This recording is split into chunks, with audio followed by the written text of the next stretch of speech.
चलिए बेटा नेक्स्ट हमारे पास फॉर्म है,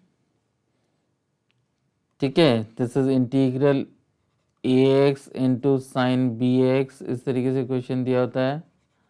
या आपको दिया होगा इंटीग्रल ई रेस पर a x into cos b x, ठीक है।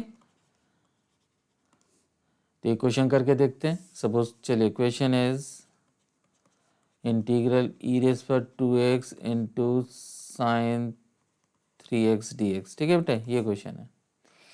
चलिए आईलेट आप करोगे, ठीक है, ILATE, तो trigonometrical first and this is exponential second. So trigonometrical first exponential second, तो क्या लिखूंगा मैं इसको, this is sine 3x into integral of e raise पर 2x इज ई रेस पर 2x upon 2। Now derivative of sine is cos 3x into 3 करना पड़ेगा, और यहाँ पे इंटीग्रल में डेरिवेटिव से डिवाइड करते हैं, इस चीज़ को याद रखना, होल इंटीग्रल, ठीक है। चलिए फर्दर आगे चलते हैं। तो इसको बेटा हम आई इक्वल टू लेके चल रहे हैं क्योंकि हमें क्वेश्चन रिपीटेशन पे जाएगा, ठीक है, इसलिए हम इसको लेके चलते हैं। और ये भी हमारे पास अच्छा क्वेश्चन होता है, -1 दिस इज 3/2। अब ये क्वेश्चन बन गया मेरे पास ई रेस पर 2x इंटू का cos 3x, ये क्वेश्चन बन गया। चलिए एक बार फिर से हम स्टार्ट करते हैं इसको, ठीक है। Taking trigonometrical function as second first and exponential as second, so this is 1/2 e raise पर 2x इंटू साइन 3x -3/2, ठीक है बेटे। So the first function integral of second minus derivative of first, derivative कर रहा तो मुझे into करना पड़ेगा, and integral of second upon 2, और इसका होल इंटीग्रल करना पड़ेगा, ठीक है। चलिए so which will be equals to I equal to this is 1/2 e raise पर 2x साइन 3x, ठीक है। इसको भी सॉल्व करके लिख देता हूँ, माइनस माइनस प्लस का हो गया, 3/4 हो गया, ई रेस पर 2x हो गया, और cos 3x आपकी ये टर्म होगी, minus minus plus, plus minus minus, minus का 9/4 हो गया बेटे ये, ठीक है। और क्वेश्चन चला गया हमारे पास ई रेस पर 2x into sine 3x dx।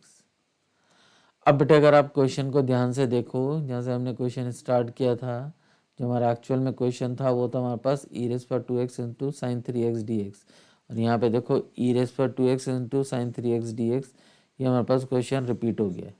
तो इसको हमने क्या कर सकते हैं, आई सब्सिट्यूट कर सकता हूँ, क्योंकि अगर मैं आई सब्सिट्यूट नहीं करूँगा तो ये क्वेश्चन कभी ख़त्म ही नहीं होगा, और इसी तरीके से हम करते रहेंगे। तो substitute I in place of, किसकी जगह लिखना है आपको, ई रेस पर 2x cos 3x माइनस 9/4 आई, यहाँ पे आपको आई सब्सिट्यूट कर देना। अब इसको शिफ्ट कर दो लेफ्ट हैंड साइड पे, so this is I plus 9/4 I equal to कितना हो गया, 1/2 ई रेस पर 2x sine 3x plus this is 3/4 e raise पर 2x इंटू कॉस 3x, ठीक है बेटे। ऐड कर लेते हैं, 9 और 4 13, so this is 13/4 I equal to this is 1/2 e raise पर 2x इंटू साइन 3x, और प्लस का 3/4 ई रेस पर 2x इंटू कॉस 3x। अब फाइनली आपका आंसर हो गया, this is I equal to कितना, 4/13 ई रेस पर 2x, अगर कॉमन लेना चाहते हो कॉमन ले जाना, तो 1/2 साइन 3x और प्लस का 3/4 कॉस 3x, ठीक है बेटे, और प्लस का c, ये आपका आंसर हो गया। तो इन क्वेश्चंस को आपको इस तरीके से प्रोसीड करना, ठीक है। चलिए बेटे नेक्स्ट आज मैं आपको स्पेशल इंटीग्रल की नेक्स्ट 3 फॉर्म्स कराता हूँ, ठीक है। फर्स्ट 3 फॉर्म्स हम कर चुके हैं, इंटीग्रल बाय पार्ट्स हम कर चुके हैं, आज हम next 3 forms of special integral करते हैं। तो नेक्स्ट 3 फॉर्म्स में the first form is integral dx upon, this is integral dx upon, ठीक है। अब ये अंडर रूट में सारी टर्म्स चले जाती हैं, क्या बन जाएगी मेरे पास, this is under root of x square minus a square, right. तो इसको बेटा हम सब्स्टिट्यूशन से करते हैं, उसके बाद फिर जो भी रिजल्ट आएगा वो लिखेंगे, ठीक है। तो x को मैंने बेटा सब्स्टिट्यूट किया, this is a sec theta, so dx equals to कितना हो गया हमारे पास, a sec theta tan theta d theta, ये क्वेश्चन होगी। वैल्यू सब्स्टिट्यूट करो, so integral this is a sec theta tan theta d theta, किसकी वैल्यू होगी, dx की, upon under root of x square that is a square cos square theta हो गया, ठीक है बेटे। A square sec square theta, not cos square, this is sec square, a square sec square theta और minus का a square. चलिए बेटा मैं इसको ब्रैकेट को और सॉल्व कर लेता हूँ। तो क्वेश्चन हमारे पास क्या रह जाएगा, देखो ए से ए कैंसिल कॉमन होके कैंसिल हो जाएगा, और sec square minus one tan होता है, टैन से टैन कैंसिल हो जाएगा, ठीक है। चलो मैं लिख देता हूँ इसको, a sec theta tan theta d theta upon under root of, बेटे यहाँ से मैंने ए स्क्वायर कॉमन लिया, so this becomes sec square theta minus one, so that is a sec theta tan theta d theta upon, ठीक है, root से बाहर जाके हमारे पास ए हो गया, और सेक स्क्वायर माइनस वन आपका क्या लिख सकते हो आप इसको, टैन स्क्वायर थीटा होता है आपका, ठीक है, tan square theta, this is sec square theta minus one equals to tan square theta. Identities मैंने आपको बार बार बोला कि आपको लर्न होनी चाहिए, सो this is tan theta, A tan tan, तो कितना बच गया मेरे पास, फाइनल टर्म बच गई मेरे पास, integral this is sec theta d theta which will be equals to log of sec theta और प्लस का टैन थीटा। अब जो हमने बेटा वैल्यू सब्स्टिट्यूट किया उससे हम इसकी वैल्यू सब्स्टिट्यूट कर देते हैं in terms of x which is the required answer. तो मैंने वैल्यू क्या सब्स्टिट्यूट की थी, एक्स को मैंने सब्स्टिट्यूट किया था ए सेक थीटा, ठीक है।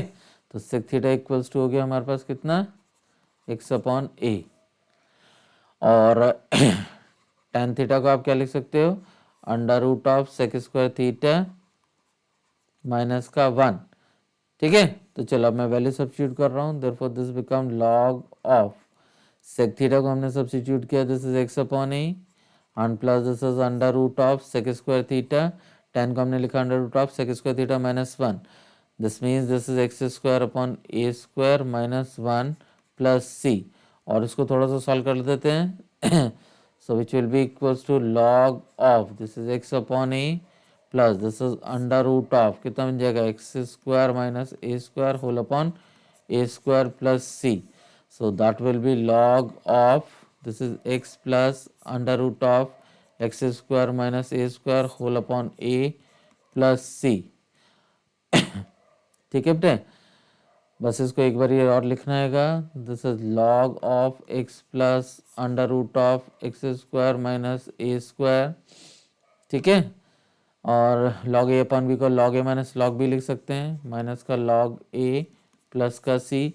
अब इसको कंबाइन करके मैंने, because log a is also constant, c is also constant of integration, so in place of this finally we can write this is under root of x square minus a square plus c1 where c1 is the constant of integration, ठीक है। तो c की जगह हमने यहाँ पे c1 use कर लिया, तो क्या मिला मुझे, therefore integral this is dx upon under root of x square minus a square will be equals to this is log of x plus under root of x square minus a square plus c one, ये हो गया हमारे पास, ठीक है। तो इसी तरीके से हमारे पास बेटे बाकी रिजल्ट्स होते हैं, मैं तीनों रिजल्ट्स यहाँ पे लिख रहा हूँ, so therefore first is integral d x upon this is under root x square minus a square, तो कैसे लिखेंगे इसको, log of x plus under root of x square minus a square plus सी।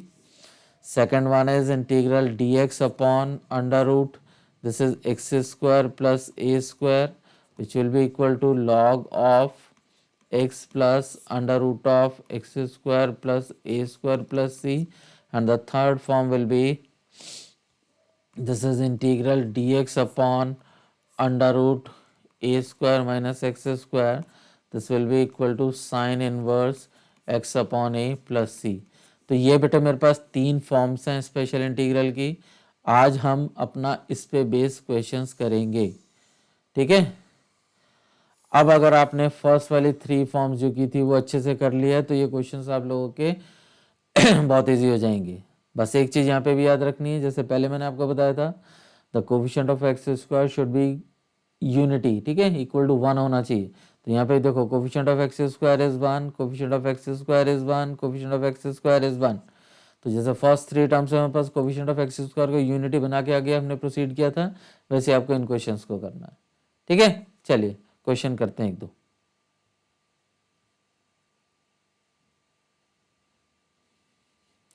चलो बेटे, सपोज मैंने first आपको question दिया integral dx upon under root of 9 minus 25x स्क्वायर, ठीक है, कोई भी क्वेश्चन हो सकता है। तो कोफिशिएंट ऑफ एक्स स्क्वायर को यूनिटी बनाओ, तो 25 को कॉमन लूंगा तो 1/5 हो जाएगा।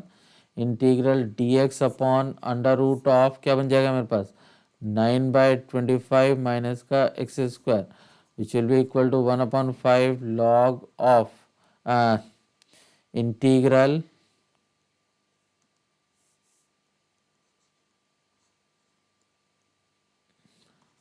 Integral dx upon under root of क्या लिखूंगा मैं इसको 3/5 whole square minus x square. तो कौन सी फॉर्म है बेटे, ये मेरे पास इसकी थर्ड फॉर्म है। अभी जो हमने लिखी है कि integral dx upon under root a square minus x square की फॉर्म है कितनी, sine inverse x upon a और प्लस का सी, ये फॉर्म है हमारे पास। ठीक है, तो आंसर क्या लिखेंगे हम 1/5 साइन इनवर्स एक्स अपॉन ए, ठीक है, 3/5 प्लस सी, ये आपका आंसर हो गया। तो इस तरीके से क्वेश्चंस को आपको प्रोसीड करना है। ठीक है, इसी में अगर हमारे पास क्वाड्रेटिक दी हुई है, सपोज मैंने क्वेश्चन दिया integral dx upon this is under root x square minus x plus 1, ठीक है, तो फिर से इसको परफेक्ट स्क्वायर बना लेना जैसे आप करते हो, x square plus x plus 1 कैसे लिखोगे x माइनस 1/2 होल स्क्वायर। अब फर्स्ट फॉर्म जो बच्चा कर लेता है अच्छे से, ये क्वेश्चन आपके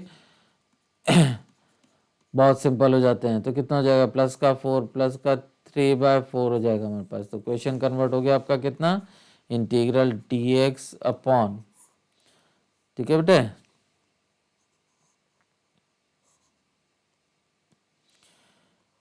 dx upon under root x minus 1/2 whole square और plus √3/2 whole square.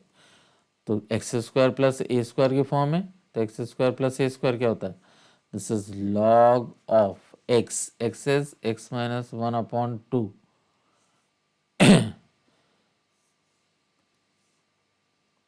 1/2 plus under root of क्या x square x minus 1/2 whole square और plus this is √3/2 whole square plus का सी।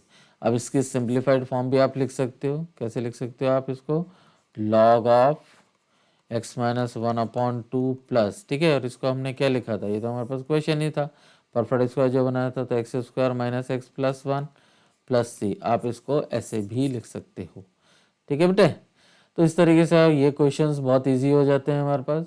इजी इन सेंस के हमारे पास जो हमने पहले फॉर्म्स किए उसी पे बेस्ड होते हैं, इसी में हमारे पास फॉर्म हो जाती है। जैसे वहाँ पे हमने लीनियर अपॉन क्वाड्रेटिक किया था, यहाँ पे हमारे पास linear upon under root quadratic होता है। करना वही है, सारी चीज़ वही है, प्रोसीड वैसे ही करते हैं। तो आज आप लोग इतना करो, इससे थोड़े से यूज टू हो, कल हम अपने इस टॉपिक को फर्दर कंटिन्यू करेंगे। राइट।